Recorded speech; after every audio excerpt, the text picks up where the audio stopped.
Hello everyone, আসসালামু আলাইকুম।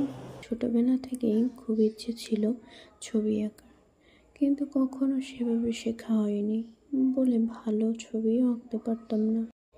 তাই বই থেকে ছোট ছোট ছবি ছাপা দিয়ে আঁকার চেষ্টা করতাম।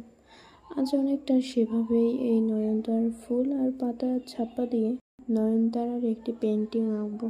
আমি এখানে কার্ডবোর্ড দিয়ে এটি ক্যানভাস তৈরি করে নিয়েছি এবং সেটাতে কালো রং করে নিয়েছি। তো এখানে পাতার উপরে সাদা রং করে ছাপা দিয়ে নিয়েছি, তার উপরে এবার সবুজ রঙের প্রলেপ দিয়ে নিয়েছি। এখানে সেম প্রসেসে 2 থেকে 3 বার আমি ছাপা দিয়ে নিয়েছি। এখানে যতগুলো পাতা আঁকবেন ততগুলো ছাপা দিয়ে নিতে হবে।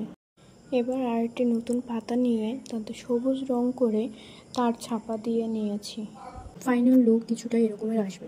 এবার এখানে ফুলের উপর সেম প্রসেসে রং নিয়ে ছাপা দিয়ে নিতে হবে। আমার রংটা খুব হালকা হয়েছে তাই এখানে গাঢ় করে নিয়েছি। এই হলো আমার পেন্টিংয়ের ফাইনাল আউটপুট। আমার কাছে তো বেশ ভালোই লেগেছে। তোমাদের কাছে কেমন লেগেছে কমেন্টে জানাও, এবং ভিডিও ভালো লেগে থাকলে একটা লাইক করে দিও।